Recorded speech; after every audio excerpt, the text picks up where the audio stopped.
Funding for Current Conversations is provided by University of Oklahoma President's Office, University of Oklahoma Outreach, and World Literature Today.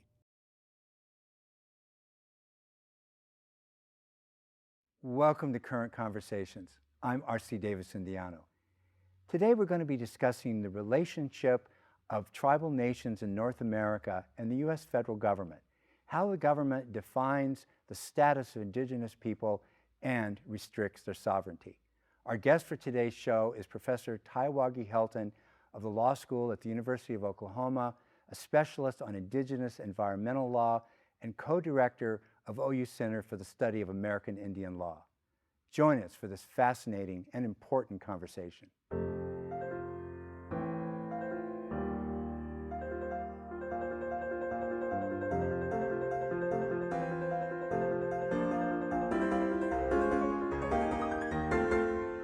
If one is looking at Native American literature or art or popular culture, the person's going to pretty quickly get the idea that this is a little bit of a troubled relationship historically.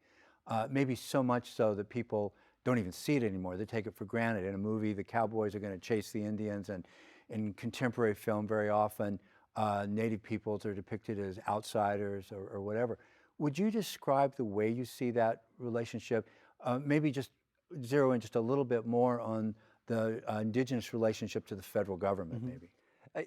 I think it's worth noting at the outset that there are relationships between the United States and tribes, because even today there are almost 600 federally recognized tribes, and it's true at almost all points in history that there were conflicts between some tribes and the federal government at any given time, and almost at all points there were also very good relationships with given tribes in the United States, so that, you know, during wars there were tribal allies as well as tribal enemies in the Revolution and in the War of 1812. But in general, there have been real waves where the United States, particularly in terms of manifest destiny or allotment and assimilation, where the United States did not live up to the ideals that were articulated by the founders. But we've more recently entered a much better place, that in the last few decades, the federal government has promoted self-determination and economic self-sufficiency. And almost as though conquest is over, that for years we couldn't decide on a solution to what the U.S. has called the Indian problem. So we've wavered back and forth between separating Indians and non-Indians and forcing assimilation. And now we've settled on the idea that the U.S. can have independent political enclaves on Indian reservations without falling apart. Am I hearing just a little bit of a cautionary note in what you're saying to not overgeneralize this, a sort of monolithic relationship to tribal cultures, but I mean, sort of take it case by case, region by region? Is it complicated on that level? That's right. I think that's a good insight, because each tribe has its own history and its own culture, its own language very often, and there's such a tendency to take a sort of pan-Indian approach and say Indians are or Indians think. But even if you narrow it to regions, you're still talking about wild diversity in terms of cultural practice, religion, and political experience as well with the U.S. Could we look at some Supreme Court decisions? Because it's my impression that there's a lot of insight to be gained because there's such strong tendencies. If this is okay with you, could we go back to 1823? This is a case that I see mentioned very often, Johnson versus McIntosh. Could you talk about that just a little bit? Sure. In fact, you can't understand contemporary federal Indian law without going back to Johnson versus McIntosh and the Marshall Trilogy, so that's a great place to start. John Marshall, Supreme Court Justice? Yes, Chief Justice John Marshall wrote 3 cases, Johnson versus McIntosh in 1823, Cherokee Nation versus Georgia in 1831, and Worcester versus Georgia in 1832. And those 3 cases provide us with what are known as the foundational principles of Indian law. It's worth noting before we talk about them that the Supreme Court has an outsized role in Indian country, because because in Indian law, U.S.-Indian relations start out looking very much like foreign relations. But increasingly, as we start to treat Indian relations more as a domestic matter, you see the court having an outsized role in interpreting what Congress has done and in helping shape the U.S.-Indian relationship, at least as a matter of law, despite the fact that it is Congress that both sets policy and makes the laws. Is Supreme Court case law, does it loom to be more important than legislation historically? Not at all more important, but Very important. But incredibly important. Yeah. So going back to Johnson versus McIntosh and the two Cherokee cases, the three of which make up the Marshall Trilogy, Chief Justice Marshall lays out really the parameters of the U.S.-Indian relationship, and he recognizes first that the United States and all of its predecessor nations recognized Indians as tribes, that there were treaties of peace and friendship, and land cessions more often than not involved an agreement through a treaty. And but in the second of those cases, he wanted to avoid hearing the case. The Cherokees had invoked original Supreme Court jurisdiction. And under Article 3, that means it either has to involve two states or a state and a foreign nation. So he manages to get around it by saying, well, certainly the Cherokees are a nation. There's no doubt about that. But are they a foreign nation, at least for purposes of jurisdiction? And he effectively invoked the uniqueness of the American experience to justify concluding that tribes are domestic dependent nations. And he says that the relationship between Indians and the U.S. is unlike that of any other two peoples in the world, and that necessitates a new rule. So he says tribes are domestic dependent nations, not foreign nations. Now, as a technical point, at least on paper, a treaty is not less enforceable than anything else in law, right? I mean, it's a legal document. It's a real binding promise for fulfillment on both sides. Yes, right? That's right. In fact, as a matter of international law, treaties are binding, and as a matter of U.S. law, treaties are binding. And in fact, there are 371 treaties between the United States and Indian tribes that were ratified and remain part of the body of U.S. law. Now, the part of McIntosh, or Johnson versus McIntosh, that gets my attention is this discovery, what's called the discovery doctrine. Sometimes I see it referred to as the Christian doctrine. Could you talk about that a little bit? Sure. In Johnson versus McIntosh, Marshall says that just as King George III did in the Proclamation of 1763, that the federal government has national centralized control over affairs with Indians or over Indian affairs. And he said that the tribes couldn't sell their land to anyone of their choosing. It was a land claims case between speculators. And he said that the Indians had this new form of title, Aboriginal title or Indian title, that was this right of occupancy that looked very much like full ownership, except that their power to sell to anyone of their choosing was limited. And he said that it's a consequence of the doctrines of discovery and conquest. And effectively, the doctrine of discovery was an arrangement among Old World sovereigns about how to divide up the newly discovered world so that the discovering sovereign would effectively have the right of first purchase if there happened to be people already in occupation, and other sovereigns in the Old World would respect that. That effectively left only one buyer available to the Indian tribes if they decided to sell. I guess I see this sort of visually, but I imagine with the discovery doctrine, the way it's described as a European putting a toe down on the new world, and effectively it's all ours, every bit of it. Right. You had to do two things. You had to plant a flag in the name of a discovering sovereign, and then you had to perfect that claim of title by occupation. That is if the land was terra nullius, or no man's land, and unoccupied. But if there were people there, then you didn't automatically get their land. You got the right to acquire their land by voluntary purchase or in the event of a just war. But it's worth noting that as recently as 2005, the Supreme Court cited Johnson versus McIntosh and said that federal power over Indian affairs is based in the doctrines of discovery and conquest, although we now just say discovery and we don't mention maybe colonial second powers, half of that decision. Colonial powers aren't usually so brash and just putting it right out front. We own everything. We got here and we're in charge, and it's all ours, or potentially all ours. That's the language in Johnson is almost that broad, although Marshall reins it in the other cases, and he effectively, I think, is saying that there's a claim of sovereign title, that the United States claims the power to regulate affairs between Indians and non-Indians. But he says that there's never been an example of an intrusion into the internal workings of the tribe. And in fact, that doesn't happen until 1885 when the U.S. first starts to intrude on internal relations. You mentioned another case, 1831. Let's see, the Cherokee Nation versus Georgia. In Cherokee Nation versus Georgia, Georgia was frustrated that there were still Cherokees in their territory and had expected that they would have been relocated west to the Indian Territory.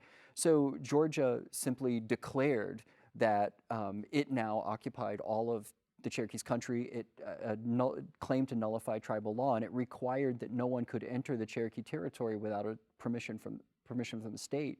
The Cherokees first went to the president, but Andrew Jackson had just been elected in 1828, and he, as a famous Indian fighter, was not inclined to be helpful to them. No sympathy at all. Not at all. So they went to the Congress, and Congress passed the Indian Removal Act of 1830, and that didn't look good. So they then went to the Supreme Court, and Chief Justice Marshall did not want to have to adjudicate that claim, and so by creating this new form of sovereign, the domestic dependent nation, he managed to avoid having to decide it.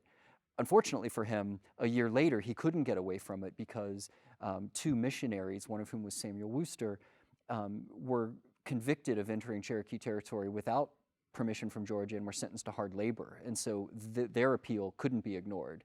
And it's in that case that he said, there are two reasons why state law is preempted in Indian country. The inherent sovereignty of the Cherokees prevents the state law from applying within their boundaries. And secondly, federal supremacy, that the Constitution and the Commerce Clause says that Indian affairs are regulated by Congress, and one of the first acts of the first Congress was the Indian Trade and Non-Intercourse Act, which makes it a crime for anyone other than the federal government to purport to take title to Indian lands. And so the actions of the state of Georgia were repugnant to federal law, and they were in violation of tribal sovereignty. On the first part of what you said, it starts to sound like a good thing, that there's a respect for sovereignty and that particular state can't intervene, but it ends up just being a much stronger statement of federal jurisdiction over indigenous people. It is both, and you see this theme throughout. There is inherent tribal sovereignty, and part of being a domestic dependent nation includes the reserved rights doctrine.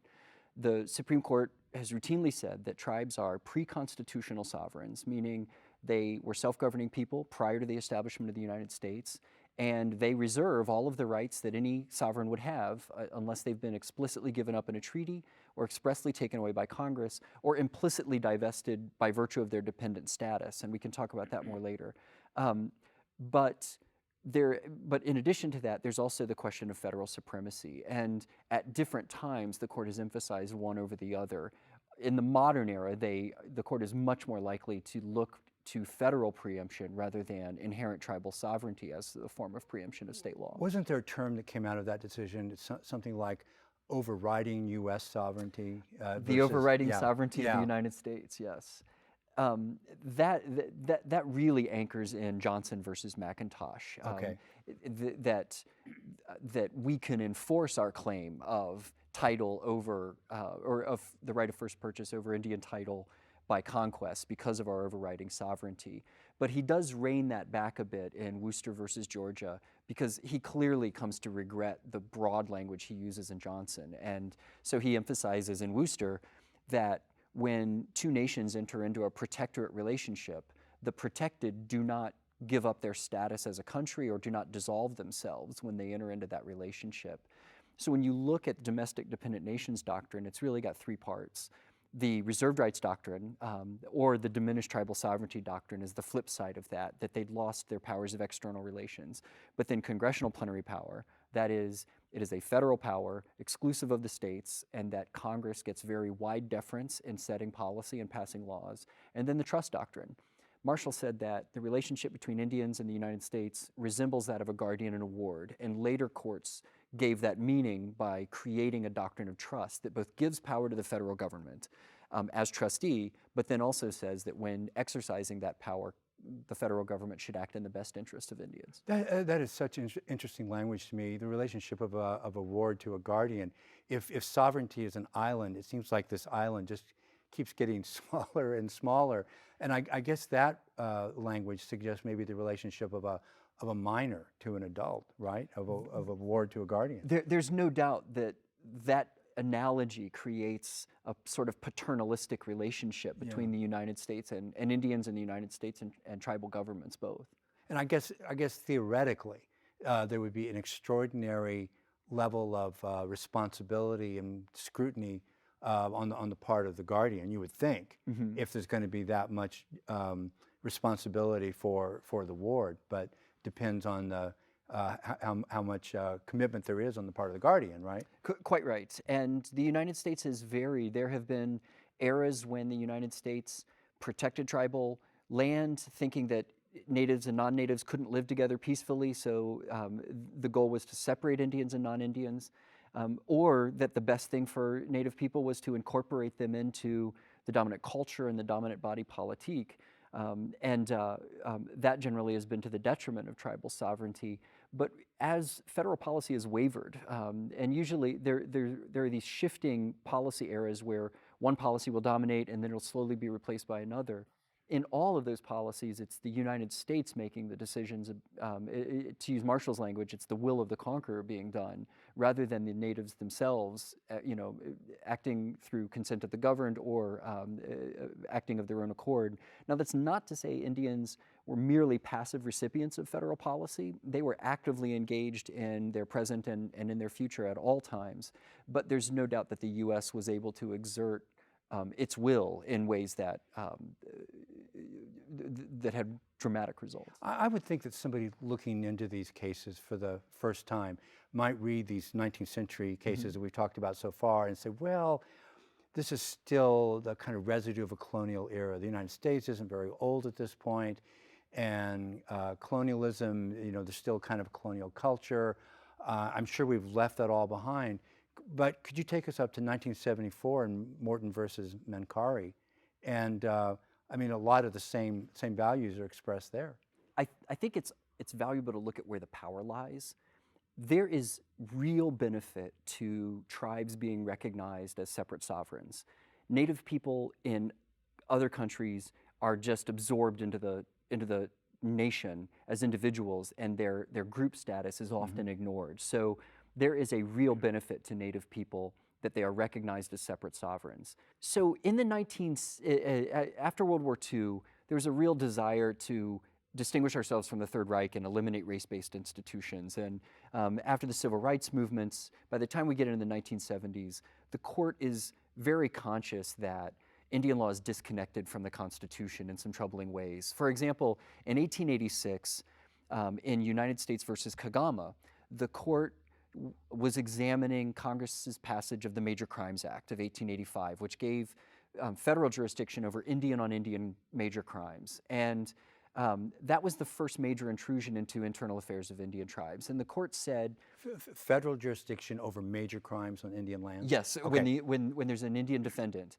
And before, the federal government had only claimed jurisdiction over interracial crimes because they were worried about border conflicts. So this was a major shift in policy.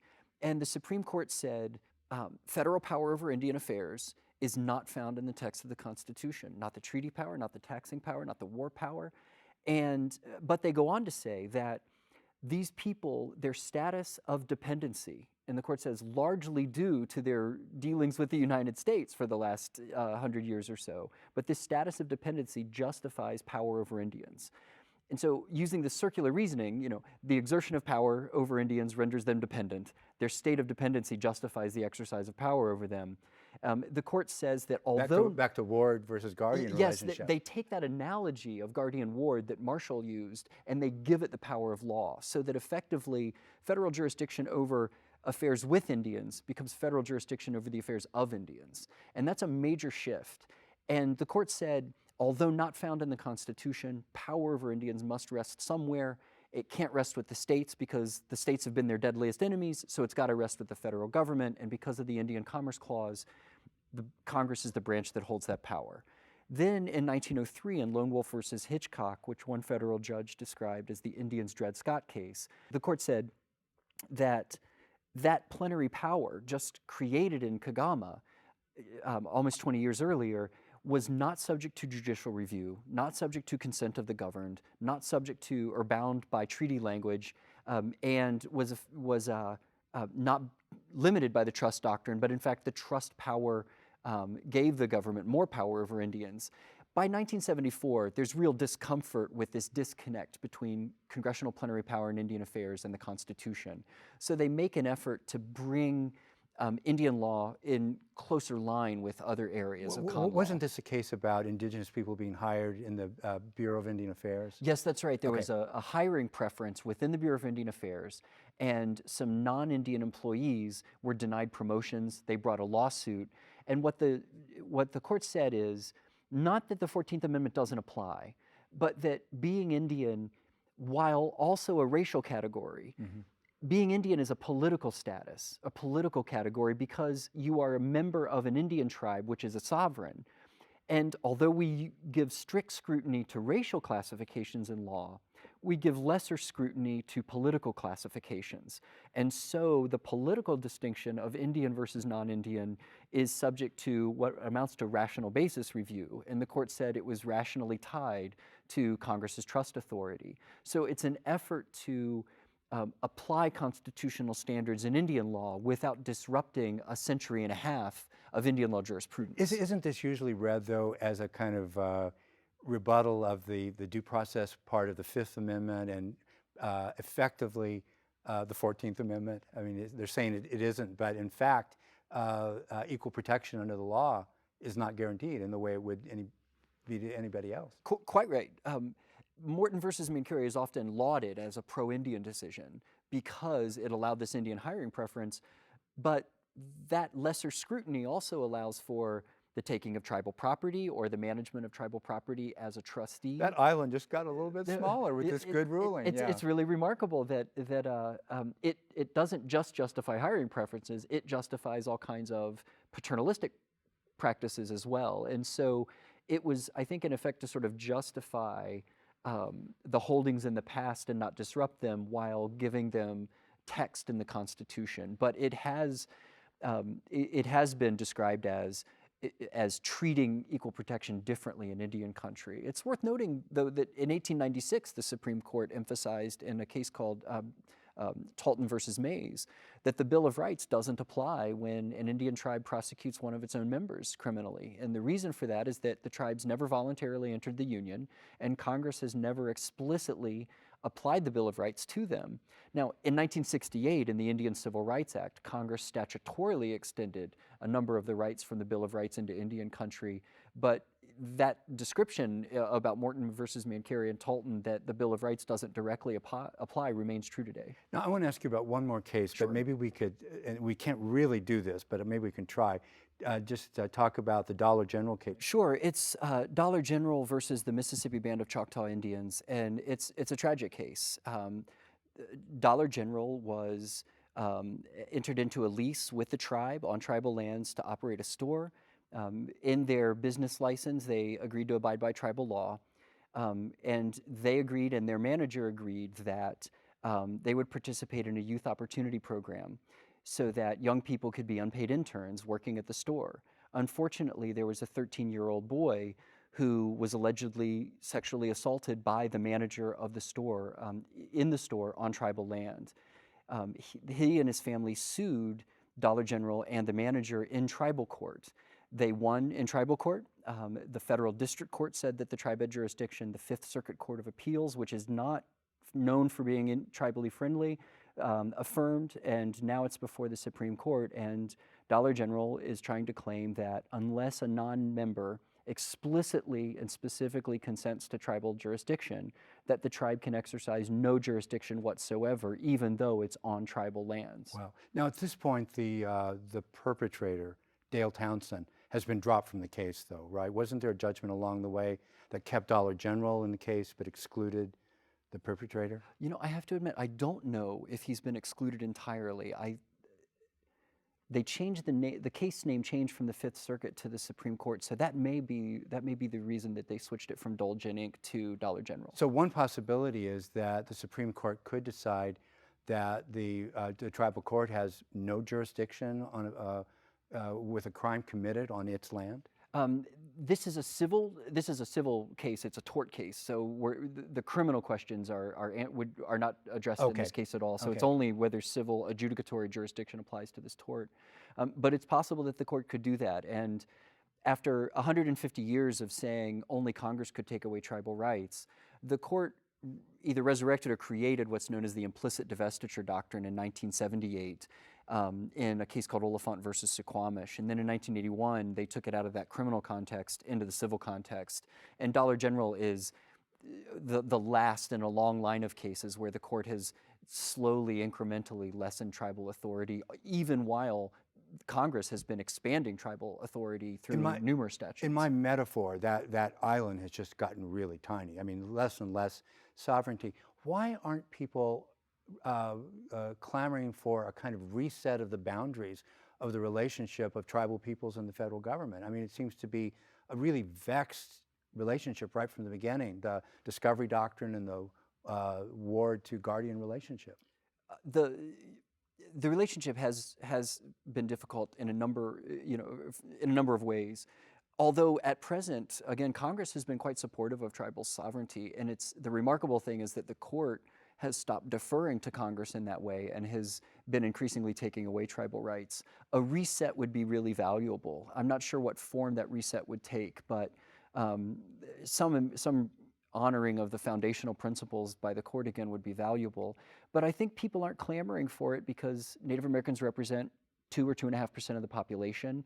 They tend to live in rural, isolated areas, and so it's easier to think of them in a sort of out of sight, out of mind way. And when you think about other large rights movements like the women's rights movement or the civil rights movement in the 1950s. There are demographics that force the issue. Right, you've got very large populations in urban areas. Their social and economic consequences are much larger than those that a tribe could trigger. And I think that tribal issues just tend to be neglected by the dominant population. We are out of time. I wish we had another hour. I do too. Thank you very much for being with us today. What a great conversation. Thank you, R.C. Thank you for being with us. Join us next time for more current conversation. Thank you for watching.